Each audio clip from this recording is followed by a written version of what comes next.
Okay, so you're interested in really getting a better grasp on this whole concept of borderline mothers, right? Yeah.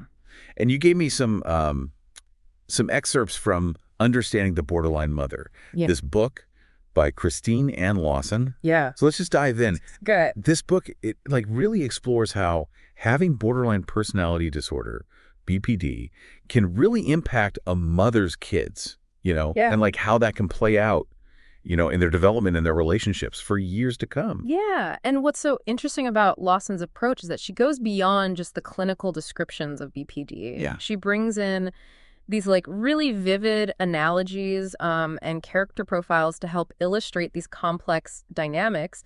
She has this whole thing about 4 BPD profiles: the waif, the hermit, the queen, and the witch. Have you heard of these? Yeah, I think I've heard those terms before, but I don't really know exactly what they mean, Well, honestly. yeah, well, we can definitely unpack those. I think they can be super helpful for understanding these really complicated family dynamics. It's like a framework to kind of hang all this information on, right? Exactly. It makes it much easier to grasp these really nuanced concepts. Totally. So before we even get into those profiles, can we just make sure we're all on the same page about what BPD even is? Yeah, for sure. So borderline personality disorder, or BPD, it's basically this pattern of instability, right? Yeah. So think about relationships, self-image, emotions. They're all kind of all over the place, right? Sure. And a lot of times it can involve impulsive actions too. Okay, and I remember you mentioned that the term borderline itself is interesting, right? Like, where does that even come from? Right. So it comes from this idea that these individuals, they often feel like they're right on that edge, that borderline between like neurosis and psychosis, Right. especially when they're feeling like someone might be abandoning them. That fear of abandonment can be a major trigger. Wow. Okay, so imagine being a child, right? Yep. And growing up in that kind of environment where your mom is dealing with all of that. Yeah. It must be so confusing. It's almost like the ground is constantly shifting beneath your feet. Yeah, I think that's a great way to put it. And Lawson actually takes that analogy even further. She compares the world of a child with a borderline mother to Alice in Wonderland. Oh, interesting. Yeah, she calls it borderland. Yeah. It's like this constant back and forth between what feels like sanity and insanity for the child. Okay, wow. That's a really powerful image.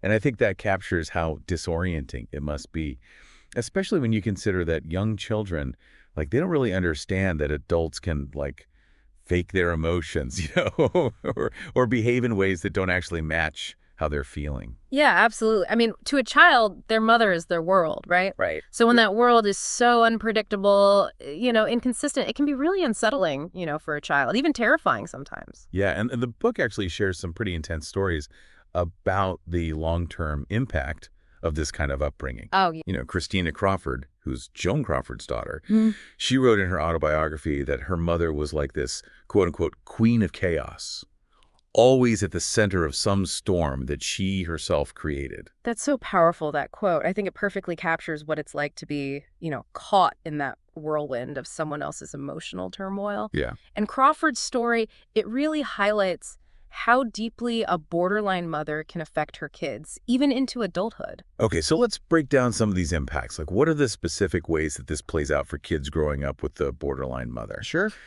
One of the things that really stuck out to me was this issue of trust, right? Right. Lawson talks about how BPD mothers, they sometimes distort the truth, like that they might even outright lie. Yeah, and for a child, that constant questioning of what's real, of what they can believe, it's so damaging. Yeah. They're constantly second guessing themselves, like wondering if they can trust what they see and hear. With Christina Crawford, even as an adult, she said she often felt like people didn't believe her stories about her mother because Joan Crawford was so convincing in public. So it's like this double whammy, you're dealing with the manipulation at home and then the disbelief from the outside world. It makes you start to question your own memories, your own perception of reality even. Maybe you're the problem. Exactly. And that's a really heavy burden for a child to carry. And then on top of that, you have the denigration, right? The verbal abuse that can be so emotionally scarring. Oh, yeah. There's that heartbreaking example that Lawson uses of Mary Todd Lincoln, whose stepmother actually called her, quote-unquote, a limb of Satan. Ugh, it's just awful. I mean, words like that, especially from a parent, it's like, how do you even recover from that? It's tough. It can leave such deep wounds, and a lot of times, this integration, it happens behind closed doors. Right. So the child has no outside support to counter their mother's words. They're just trapped in this really toxic environment. Alone and feeling completely isolated. Exactly. Another big challenge is the separation anxiety. And it seems like it affects both the mother and the child, but in very different ways. Yeah, that's such an important point. So borderline mothers, they're often terrified of being abandoned. Yeah. And that fear can drive them to manipulate their children, like trying to keep them close. They might use guilt trips or pretend to be sick, even make threats, anything to keep their kids from leaving. It's like a suffocating cycle of control, right? Yeah, it really is. There's this one story in the book that really stuck with me about this woman named Laura. She talked about how her mother would actually hug her and sniff her to see if she'd been drinking or smoking. Oh, wow. It's just such a violation of boundaries. It's completely inappropriate. And meanwhile, the child is caught in this impossible bind, like needing space to figure out who they are, develop their own identity. But they also feel obligated to take care of their mom, who's so emotionally needy. Right. It's a tough spot to be in. And then, of course, we have to talk about the rage, right? Yes. Some children of borderline mothers describe experiencing their mother's anger with such intensity, it's almost unimaginable. Yes. Like to the point of having murderous thoughts. Yeah, it can be that extreme. It's really chilling. Also, the book brings up Christina Crawford again, and also the case of Edmund Kemper, the serial killer. Both of them, they felt that level of rage towards their mothers. It's so disturbing. And the scariest part is that it can be so unpredictable, right? Like a switch flips, and suddenly your mother is a totally different person. Lawson calls this sudden shift the turn, and it can be really terrifying for a child because that loving, caring mask just vanishes. And you're left with this raw, intense rage, like Christina Crawford described those terrifying night raids where her mother would just erupt in the middle of the night. Wow. It's like walking on eggshells 24/7, never knowing what might trigger an explosion. Yeah. And what makes it even more confusing is this difference between how these mothers act in public versus at home. It's like two different people. It's the classic Jekyll and Hyde, right? Yeah. Out in the world, they might be charming, put together, but behind closed doors, it's a completely different story. They're volatile and unpredictable. It's all a performance.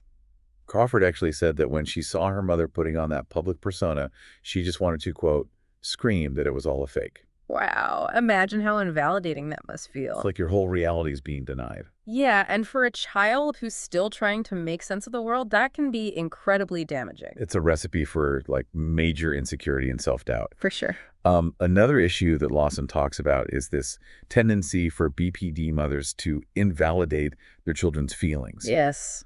So instead of offering comfort and support, like a normal parent would, they might dismiss their child's concerns completely, or even like amplify their fears.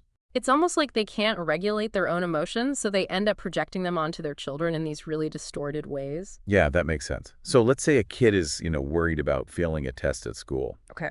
A BPD mother might respond with something like, oh, that would be the end of the world. You'd be a total failure and all your friends would abandon you. Right. Not helpful at all. And then, of course, we have this dynamic where the child often ends up taking on a caregiver role way too early in life. Yeah, that's really common, unfortunately. So you see children of BPD mothers stepping in to take care of their mothers emotionally. Yeah. Like they might be rescuing their mother from a suicide attempt or constantly comforting her or basically managing her emotions in ways that are totally inappropriate for a child. It's like a complete role reversal, right? Absolutely. The child becomes the responsible one, the adult in the relationship. Okay, so we've talked about these like general dynamics of having a borderline mother, but I'm really curious to dig into those 4 BPD profiles that Lawson describes. Okay. The waif, the hermit, the queen, and the witch, they seem like such a useful way of understanding these different like flavors of BPD, right? I think they're incredibly useful. Yeah. Yeah, because they help us to understand like what's the dominant emotional state that's driving the mother's behavior and how is that in turn shaping the child's experience. Right. And it's not about labeling or judging, right? Exactly. It's about understanding. It's about recognizing those patterns. So that both the mother and the child can hopefully start to make sense of what's happening. Okay, so let's break them down one by one, these profiles, starting with the waif. Okay. What are her like defining characteristics? Okay, so the waif mother, she is all about helplessness, right? Okay. And neediness. She often feels like she's undeserving of love and can get really stuck in this cycle of self-sabotage and seeking rescue from other people. Yeah, the book mentions some phrases that are like really common for waif mothers to say. Things like, oh, you'd be better off without me, or let me do that for you. Right. Or even, nobody cares about me. Yeah. It's just this like constant refrain of self-pity and dependence. And for the children, that can be really draining, right? Yeah, It's like they're constantly trying to fill this void that can never actually be filled. Right. It's that bottomless pit of need. Exactly. But it's important to remember that waifs, they're not intentionally trying to be manipulative. Right. They're really driven by this deep-seated fear of abandonment and this lack of belief in their own worth. So it's coming from a place of pain. Yeah, absolutely. It's more about their own internal struggles than any deliberate attempt to control or manipulate their children. So recognizing those traits in your mother can help you understand her behavior a little better. Right. Yeah. And maybe even develop more compassion for her. Right. But, and this is key, compassion doesn't mean you have to sacrifice your own well-being. Exactly. You still need to set those boundaries and prioritize your own needs. Absolutely. Recognizing the patterns is just the first step. Yeah. The real work comes in learning how to respond in a way that protects you. Okay, so let's move on to the hermit mother. Right. What are her, like, defining features? The hermit mother is all about fear, like she's consumed by it. Anxiety is her constant companion. So they see the world as a dangerous place. Yeah, constantly. And they try to control everything around them, including their children, to, create this illusion of safety. It's like they're living on high alert 24/7, constantly scanning for threats. Yeah, and that anxiety can manifest in all sorts of ways. Phobias, obsessions, even physical symptoms. So how does this play out in their relationships with their children? Well, imagine growing up with a mom who's constantly warning you about all the dangers lurking around every corner. It can be really hard to develop a sense of confidence and independence. Yeah, you'd probably be afraid to, like, even step outside. Right. And there's this one story in the book about this woman who's like in her 40s, and she still tenses up whenever her elderly mother sits too close to her because she's waiting for her to attack her. Like, it just shows how deeply embedded these fears can become. Wow, that's really sad. So it's not just the mother who suffers, right? No, it's the children, too. They often absorb that anxiety and that fear, and it can really shape how they see the world. Okay, let's shift gears and talk about the queen mother. She seems like totally different from the hermit, right? Completely. The queen mother is all about attention. She needs admiration, and she craves control. Okay, and she always wants to be the center of attention. Right. She needs constant validation. Exactly. And if she doesn't get it, she'll use manipulation or emotional outbursts to try and get what she wants. That sounds exhausting. It can be. Lawson compares the queen mother to, like, a starving infant at the breast, always grabbing for more, but never feeling truly satisfied. It's like they have this, like, insatiable hunger for attention that can never be quenched. Exactly. And they often see their children as extensions of themselves, pawns they can use to enhance their own image or meet their emotional needs.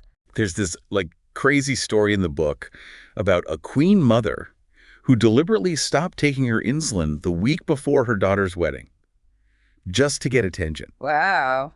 She ended up in a diabetic coma. It's a pretty extreme example, but it illustrates how far a queen mother might go to stay in the spotlight. It's wild. Okay, so now for the last profile, the witch mother.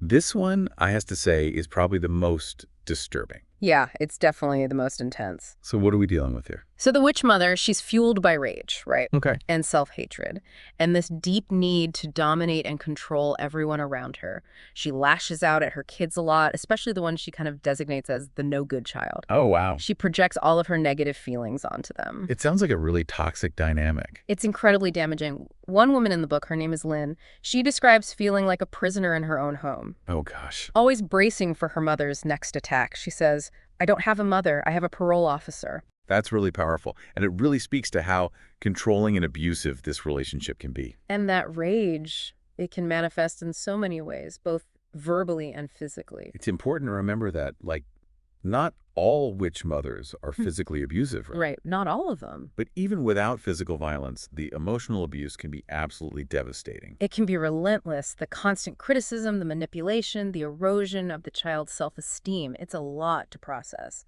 So we've talked about these 4 BPD profiles and how different each of them can be. But Lawson also brings up this concept of, like, make-believe children. What is that all about? So this is about how children adapt, right? They develop these different personas to try to survive these difficult family environments. Like they're trying to avoid triggering their mother's anger or emotional outbursts. So they create these make-believe versions of themselves to stay safe. Exactly. It's a survival mechanism. And she identifies 2 main types, the all-good child and the no-good child. Can you tell us more about them? Sure. So the all-good child, they're the classic people pleasers, Right. right? They tend to be really obedient, responsible, high-achieving. Like they try to be perfect to please everyone. But underneath all of that, they're often struggling. Struggling with what? They might be dealing with anxiety, depression, and this deep sense of guilt that they can never do enough. It's like they're living their life for someone else, always trying to meet external expectations rather than, honoring their own needs. Yeah, it's like they lose themselves in the process of trying to please everyone else. Exactly. They're constantly trying to earn their mother's love and approval, but it's never enough. Then you have the no-good child. Okay. They often become the scapegoat, the target of the borderline mother's rage and blame. Oh, wow. So they internalize all of those negative perceptions. Like they actually start to believe they are flawed and unlovable. Right. And sadly, that can become a self-fulfilling prophecy. The no-good child is actually more likely to develop BPD themselves. So it's like they're trying to build a sense of self from all of these, like, shattered pieces of their childhood. That's a great way to put it. And that's where Lawson's exploration of fairy tale fathers comes into play. Like, how does the father figure, or lack thereof, contribute to these family dynamics? It adds another layer of complexity to the whole picture. Okay, so let's talk about these fairy tale fathers. There's the Frog Prince, the Huntsman, the King, and the Fisherman. Right. Each one seems to have, like, a really distinct role to play in this whole family system. They each represent a different way of interacting with the borderline mother. And importantly, they have different levels of ability or inability to protect their children from her emotional turmoil. So the Frog Prince, for example, he's often attracted to the waif mother's vulnerability, right? Right. Like he wants to be her rescuer. Yeah, he's well-intentioned, but he's often not equipped to deal with the emotional complexities of being with someone with BPD. So he might struggle to even express his own feelings, right? Exactly. And that leaves his kids feeling, neglected and unsupported. Exactly. It's almost like they're speaking different languages. Yeah. The father might be focused on logic and reason, while the mother is completely driven by her emotions. And then you have the huntsman father, who is usually with a hermit mother, right? Yeah. He seems to be more passive in his approach. Mhm. Like he's just trying to ride out the storm. The huntsman is definitely more about kindness and loyalty, Yeah. but he also relies a lot on denial and avoidance to cope. Oh, okay. So he might try to calm the hermit mother's anxieties, or he might just completely tune her out. There's a quote in the book from a woman named Emily, whose father was a huntsman, and she said, quote, "He acted like he didn't even hear her when describing her mother's rages." It's heartbreaking. He's physically there, but emotionally absent. So it's not just the mother's BPD that affects the kids, right? Exactly. It's also how the father copes. Or doesn't cope, right. And it's not that these fathers are intentionally neglecting their kids. They're often just as caught up in the web of the borderline mother's needs and demands. And then we have the king father, who is often partnered with a queen mother, right? Yes. What's his deal? So the king father, he's often a narcissist himself, drawn to the queen's charisma and need for admiration. Right. He might be successful, powerful, wealthy, but emotionally, he's often checked out. Unavailable. Yeah. So it becomes this power struggle between two people who are both vying for the spotlight. Absolutely. And the kids get caught in the crossfire. And finally, there's the fisherman father. He's usually with a witch mother. And honestly, he seems like the saddest figure of them all. Yeah, he's often passive, submissive, and deeply afraid of the witch mother. He might even enable her abusive behavior because he's so terrified of her. There's this quote in the book where a woman describes her fisherman father as, quote, a wimp and a loser because he never stood up to her mother even when she was being physically abusive. It's really sad because he might have good intentions, but he's basically powerless to protect his kids. It seems like no matter which fairy tale father is in the picture, the kids are often left to fend for themselves emotionally. It's a pretty bleak picture. Yeah, it can be. But I think it's important to remember that Lawson also offers hope. Yeah. She talks about ways to heal and move forward, even if you had a really difficult childhood. Okay, well, that's good to know because Yeah, it's a lot to take in, right? it is. All these dynamics, these profiles, these patterns, it can feel pretty heavy. So I think our listener probably needs a minute to process all of this, Mhm. but it's important to remember that knowledge is power, and we've definitely given them a lot to think about. I agree. And awareness is the first step towards breaking free from these destructive patterns. So we've just really explored all of these intense challenges of growing up with a borderline mother. And I'm sure our listener, has a lot to process. It can feel pretty overwhelming. Yeah, absolutely. It's heavy stuff. But I think it's important to remember that you're not alone, right? Right. And even though it might feel like you're walking on eggshells all the time, just afraid to trigger your mother, understanding these dynamics, it really can be the first step to taking back control. Yeah, I couldn't agree more. Like, knowledge is power, right? Exactly. And it's not about dwelling in the negativity or the blame. It's about using that knowledge to actually create a healthier, happier life for yourself. Okay, so where do we even begin with that? How Mhm. can adult children of, borderline mothers start to shift these deeply ingrained patterns and actually create those healthy boundaries we keep talking about? So Lawson gives this really practical three-step approach. Confirm separateness, create structure, and clarify consequences. Okay. And what's great is that she tailors each step to each of the 4 BPD profiles, because obviously different approaches are needed for different situations. Yeah, it's not like one size fits all. No, definitely not. So let's start with the waif mother. What are some specific strategies for navigating that relationship? Well, one of the biggest challenges with waif mothers is their constant need for rescuing, right? Yeah. So they might call you panicking about some minor thing, or try to guilt trip you into spending all your time with them, or even threaten self-harm to get your attention. Yeah, it's so draining. It's like you were saying before, it's like you can't even breathe. Yeah, it's their emotional needs are just pulling you under. So confirming separateness is super important. Okay. It's about recognizing, really internalizing that you are not responsible for your mother's happiness. Right. You are allowed to have your own needs, your own wants, your own life. You don't have to constantly be rescuing her. But that's easier said than done, It right? is. It's your mom. Right. And you love her, so it can be hard to balance that with, self-preservation. It's a tough balance for sure. But Lawson, she suggests using I am statements to clearly define your boundaries. So, for example, you could say, I am going to take this vacation with my family, even though you know she'll be lonely. Or I am not able to lend you money right now, but I can help you look for resources. So it's about being direct, right? Yes. Waif mothers often misinterpret subtle communication, so you need to be really upfront about your limitations and be prepared for pushback.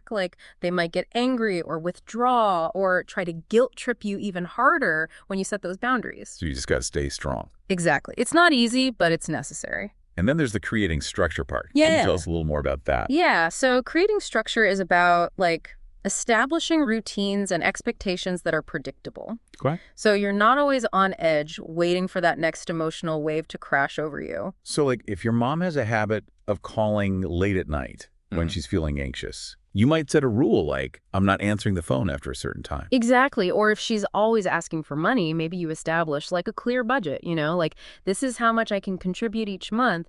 It's all about creating those guidelines and sticking to them, even when she tries to push those boundaries. So it's about predictability, right? Yeah. You're bringing a sense of order to a relationship that can often feel very chaotic. Exactly. And then finally, there's clarifying consequences. Okay. This step is really crucial. It's about letting your mother know what will happen if she doesn't respect those boundaries that you've worked so hard to set.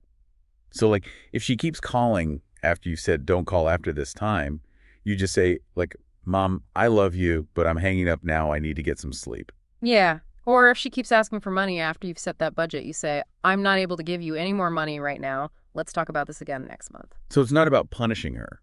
It's about right. taking back your power. Okay, so let's talk about the hermit mother.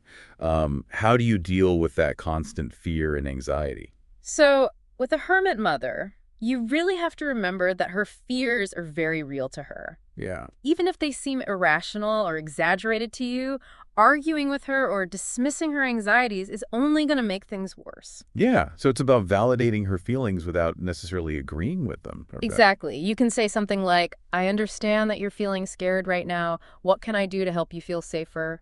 You're showing empathy and compassion without getting sucked into her, like, anxiety spiral. And avoiding that, like, knee-jerk reaction to get defensive or dismissive. Exactly. Because remember, if you react from a place of fear, you're just feeding that cycle. Okay. Lawson suggests focusing on facts, not fears. So if your mom is convinced that something terrible is going to happen, you can gently point out evidence that contradicts her fears or help her to, like, create a plan for dealing with the situation in a more, like, calm and rational way. Right. So you're like that voice of reason. Exactly. That grounding force. And remember, you don't have to have all the answers. Sometimes just listening and offering reassurance is enough. Okay. And what about creating structure with a hermit mother?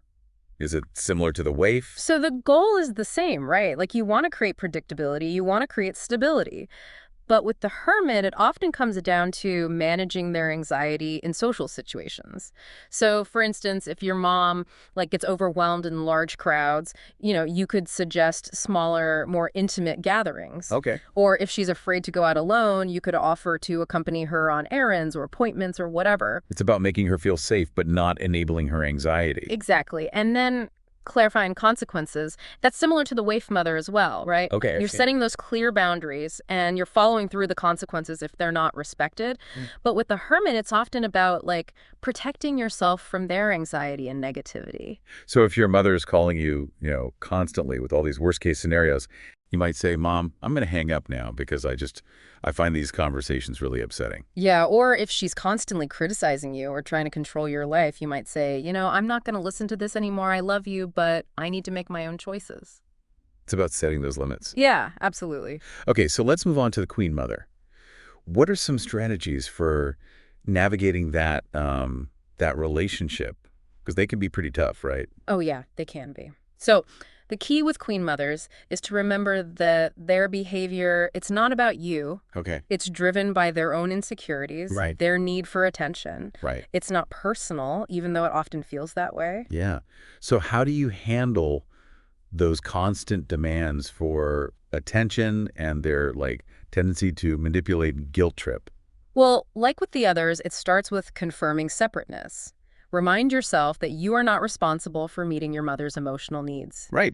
You deserve your own life. You deserve to make your own choices. Okay, so you're setting boundaries again? Yes. But how do you do that without triggering, like, their anger or their need to control? It takes a lot of patience, Yeah. a lot of firmness, and this willingness to, like, detach from the drama. Okay. Because queen mothers thrive on attention, even negative attention. So the less you react to their manipulations, the less power they actually have over you.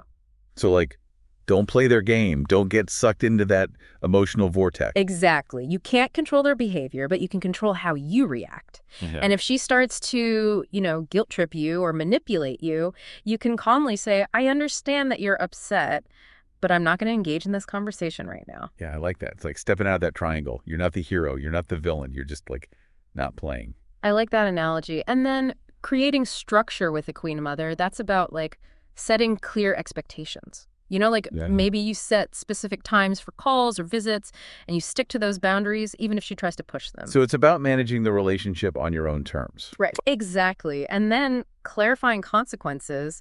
It's similar to the others, but with the queen, it's especially important to stay calm and detached. Yeah, don't let her get to you. Right. Like, Yeah. don't let her throw you off balance. So if she starts to, like, criticize you or put you down, you can just calmly say, I'm not going to listen to this. I'm going to hang up now. Yeah. Or if she tries to guilt trip you into doing something you don't want to do, you can just say, I understand you're disappointed, but I've made up my mind. Okay, and finally, let's talk about the witch mother. What are some strategies for, like, dealing with that rage and control? Because that's probably, like, the scariest one. Oh, yeah, Yeah. definitely. And in those situations, your safety and well-being are the top priority. Okay, so setting boundaries is crucial, right? It's essential. But with a witch mother, sometimes it's about creating distance, like both physical and emotional distance. Yeah, Lawson actually talks about, like, this idea of cleansing the body and soul after interacting with a witch mother. Yeah, it's about finding ways to soothe and nurture yourself, after you've been exposed to that negativity. It might be taking a relaxing bath, spending time in nature, listening to calming music, anything that helps you feel more at peace. So you're like restoring your emotional balance, right? Exactly. And when it comes to confirming separateness with a witch mother, it's often about realizing that you don't have to engage. You don't have to defend yourself. You don't have to try to win her approval. You can just say, I disagree, or I'm not going to talk about this anymore. So you're detaching. Right. You're detaching from that drama. And what about structure with a witch mother? Creating structure with a witch mother is about limiting contact and controlling those terms of engagement. You might decide that you're only going to see her in public places where she's less likely to lash out. Right. Or you might only communicate with her through email or text so you have a record of what's been said and you can control the pace of the conversation. Yeah, that's smart.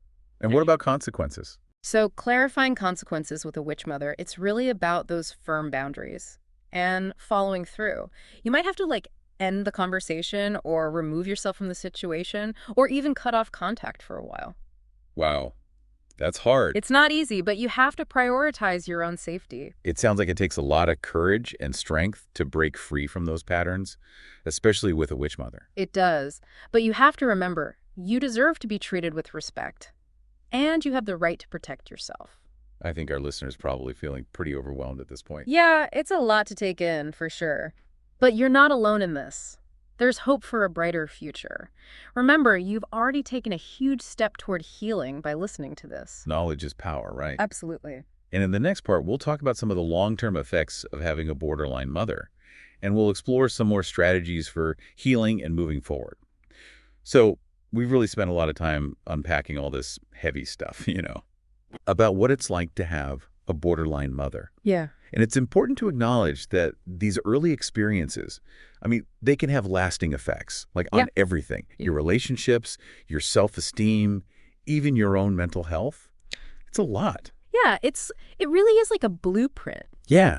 These early relationships, it's a blueprint that we kind of carry around with us. Okay. And it shapes everything, how we see ourselves. Right. How we relate to other people. Right. How we navigate the world. Yeah, it's almost like a lens that you're looking through, right? Exactly. It colors how you see everything. Right. But the good news is, those blueprints, they're not permanent. Okay. That's good. We can challenge those old beliefs. Yeah. And actually, create a new narrative, a healthier one for ourselves. So how do we do that?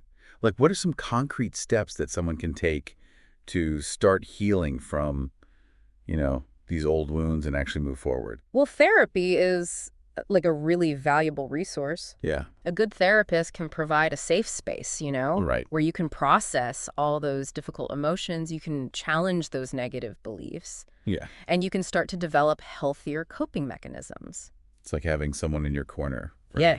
Who can help you see things more clearly. Exactly. And it's important to remember that therapy isn't about blaming your mother. Okay. Or trying to get her to change. Right. It's about you. Right. And taking ownership of your own healing journey. It's about empowerment, right? Yeah, absolutely. Okay, so that's therapy. What about things we can do outside of therapy? Are there self-help things? Oh, yeah, tons. Mindfulness practices. Yeah. Those can be really powerful. Okay. So meditation or yoga, those are great for regulating your emotions. Yeah. And developing a deeper sense of self-awareness. Okay.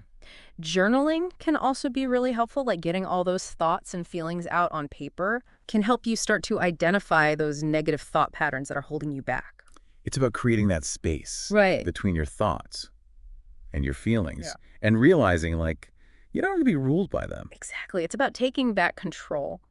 And, don't underestimate the power of surrounding yourself with supportive people. Yeah, like friends and family or even a support group. Exactly. It can be so healing to feel that sense of connection and validation. It's like creating that chosen family, Yeah. The people who really see you for who you are, not who your mother wanted you to be. I love that. And remember, healing, it's not a destination. Okay. It's a journey. It takes time, it takes patience. And it definitely takes self-compassion. And you'll have setbacks. Oh, for sure. There will be challenges along the way. But the important thing is to just keep moving forward. One step at a time. Exactly. And to celebrate those small victories. Right. Even the tiny ones. Okay, so we've talked about a lot, and I know this is a lot for our listeners to take in, but before we wrap up, are there like any key takeaways that you really want to emphasize for them? Yeah, I think the most important message is that you are not alone. Yeah. There are so many people who have had similar experiences, Right. and there is hope for healing and growth. It doesn't matter how difficult your childhood It's was. a message of hope. Exactly. And I think another really crucial thing to remember is you can't change your mother. Right. Like, you can't force her to get help or see things your way. The only thing you can control is how you respond. Yeah, it's about shifting that focus, right? From trying to fix her to like taking care of yourself. That's it. And Right. that's where those strategies about like setting boundaries and self-care, they come into play. Like, you have the right and the responsibility to protect yourself, both physically and emotionally. Yeah. And you have the right to create a life that feels good to you. Right. It's like stepping out of that role, Yeah. of being that make-believe child. Exactly. And like embracing your true self. That's it. Reclaiming your power. I love it. Well, we have covered a lot of ground today. We talked about defining BPD. We talked about the impact it has on children, those 4 profiles, the waif, the hermit, the queen, and the witch. We talked about the make-believe children, the fairy tale fathers. And we even got into some strategies for navigating these really difficult relationships and finding healing. Yeah, we covered a lot. So as we wrap up this deep dive, it's important to remember that this is really just the beginning. It is. What matters most is what you do with this information. Right. Now that you have a deeper understanding, how can you start to shift your focus, your energy? How can you start living your life moving forward instead of backward? Knowledge is power, and you've already taken a huge step toward healing just by listening to this. Keep learning. Keep exploring. Yeah. Keep reaching out for support. And we're here to support you too. And I really hope that our listener, feels empowered to keep learning, keep exploring this topic, and find the resources and support they need to navigate this really challenging but ultimately rewarding path of healing and growth.